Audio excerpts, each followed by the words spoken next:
Hi guys, welcome to Snow Rise Academy. It's Ankit Kumar. अक्सर हम अपने जीवन में ना चाहते हुए भी किसी से कुछ ऐसी बात कह जाते हैं या फिर किसी के साथ कुछ ऐसा कर जाते हैं कि उसके जीवन की दिशा ही कुछ और हो जाती है। जैसे एक एक ईंट जुड़कर एक घर बनता है, वैसे ही एक एक ट्रेट यानी इस किसी इंसान की खूबियाँ, हुनर मिलकर उसकी पर्सनैलिटी बनाते हैं। तो आज हम एक ऐसे ही थ्योरी के बारे में बात करेंगे जो कि एरिक्सन साइकोसोशल डेवलपमेंट थ्योरी है। तो आइए वीडियो को शुरू करते हैं।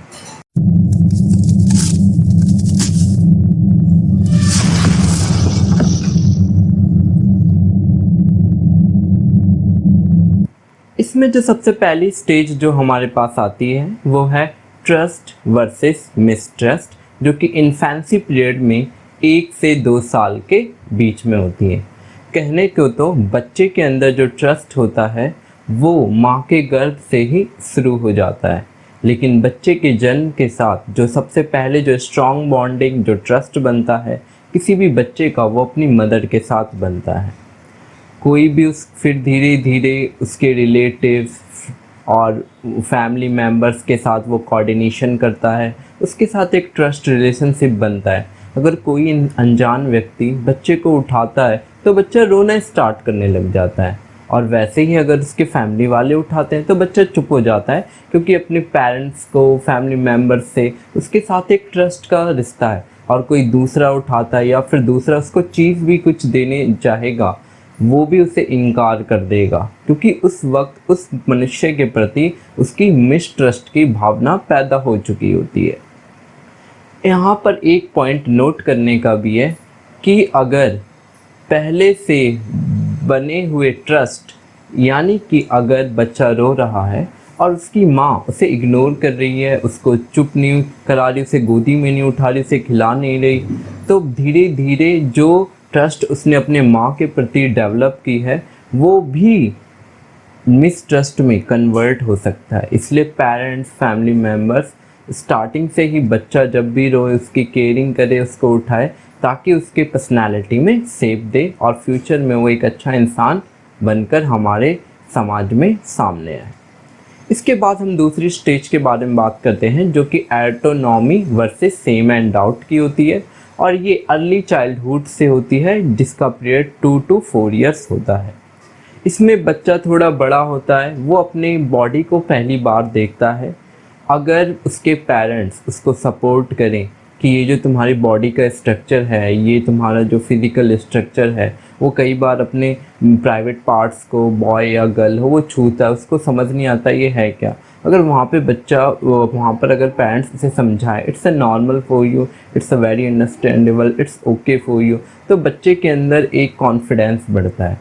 वहीं पर अगर बच्चा एकदम से सामने आ जाए, या फिर बच्चा अपने फर्स्ट टाइम अपने बॉडी को, अपने प्राइवेट पार्ट्स को, इन सबको देखता है, तो बच्चा एकदम से क्या पता डर जाए और एकदम से वो न्यूड ही बाहर आ जाए। तो वहाँ पर देख के अगर पेरेंट्स, फैमिली मेम्बर कहीं सेम सेम और उस पर चिल्लाए, हंसे, तो वहाँ पर बच्चे के अंदर एक डाउट की कंसेप्शन आ जाता है। बच्चे को सोचने लगता है कि शायद गॉड ने मेरे साथ ही ऐसा क्या कर दिया। वहाँ पर उसकी साइकोलॉजी के अंदर बहुत सारी थिंकिंग हो जाते हैं।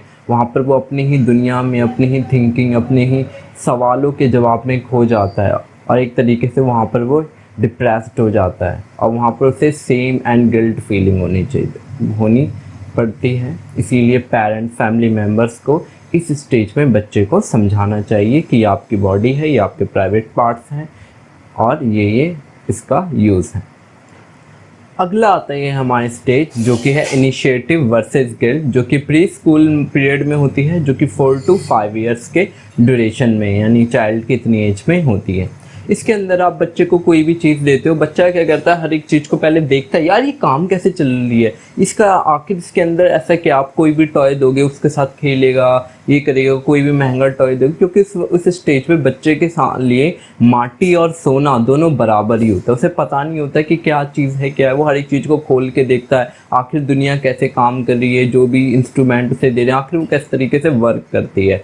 तो बच्चे को आप कुछ भी चीज़ देते हो तो वो हर एक चीज़ को खोल के देखेगा, क्या पता उसे तोड़ भी दे। अगर वहाँ पे पेरेंट्स उसे डांटते हैं तो उसके अंदर जो नई चीज़ को सीखने की जो एक कैपेसिटी है या जिज्ञासा है वो वहीं पे समाप्त होने की कगार पे हो सकती है, क्योंकि नेक्स्ट टाइम अगर आप उसे टॉय दोगे तो डांट के डर से वो उसमें कुछ नया आइडिया उसको खोल के देखना वो कैसे वर्क करती है वो नहीं कर पाएगा। क्या हुआ अगर थोड़े पैसे ही लगकर वो चीज़ टूट जाती है, लेकिन बच्चा सीखेगा तो सही। और उनके उसे प्यार अगर टूट जाती है कोई भी चीज़ तो पेरेंट्स या जो भी आप फैमिली मेम्बर्स से प्यार से समझाओ, कोई नहीं बेटा कोई बात नहीं, इट्स ओके फॉर यू। और इस तरीके से उसके अंदर ट्रस्ट भी डेवलप होएगा और कॉन्फिडेंटली वो अपनी आइडियाज़ थिंकिंग को अपने फैमिली मेम्बर्स के साथ शेयर भी कर पाएगा। अब इसके बाद अगली स्टेज आती है इंडस्ट्री वर्सेस इन्फीरियरिटी, जो कि स्कूल पीरियड में होती है, जिसका जो ड्यूरेशन होता है 5 to 12 ईयर्स होता है। इसके अंदर जो मेन इम्पॉर्टेंट रोल आता है वो पेरेंट्स का सबसे ज़्यादा रहता है, लेकिन इसके साथ साथ जो टीचर का रोल होता है वो बढ़ जाता है, क्योंकि इस वक्त स्कूल पीरियड में ज़्यादातर जो बच्चा होता है वो अपने ट्यूशन टीचर या फिर स्कूल टीचर के साथ ज़्यादा स्पेंड करता है। इसके वक्त अगर बच्चा कोई खेल में कुछ ऐसी एक्टिविटी कर दे, जस्ट लाइक इस डायग्राम में दिखाया है कि बच्चे ने क्या करा कि एरोप्लेन को उड़ाया और मास्टर ने उसके एरोप्लेन को पकड़ा और कहने लगा वाह ये तो बहुत ही नया है, ये सर सो क्रिएटिव। तुम्हें पता है इस एरोप्लेन में अगर वो कैसे काम करता है, नीचे से एक प्रेशर पड़ता है जिसकी वजह से एरोप्लेन के विंग्स इजीली उड़ पाते हैं। और ऐसी तरीके से हमारे जो बड़े एरोप्लेन हैं, कागज़ के जैसे एरोप्लेन हैं, इसी तरह बड़े एरोप्लेन भी उड़ते हैं बायोमेंसी फोर्स के कारण।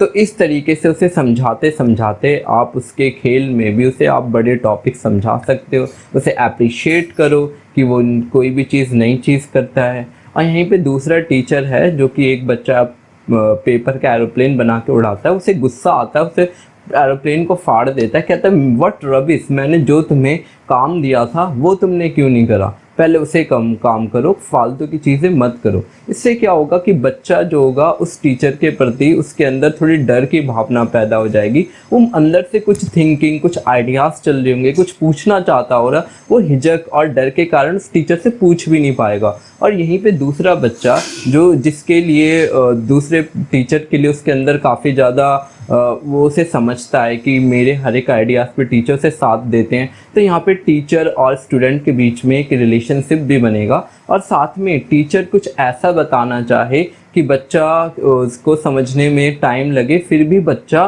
कोशिश करेगा उस टीचर से समझने के लिए। तो यहाँ पर भी उसकी जो पर्सनालिटी को शेप हमारे जो टीचर, पेरेंट्स, ट्यूशन टीचर उन्हें क्या डायरेक्शन में देते हैं वो बहुत इम्पॉर्टेंट करता है।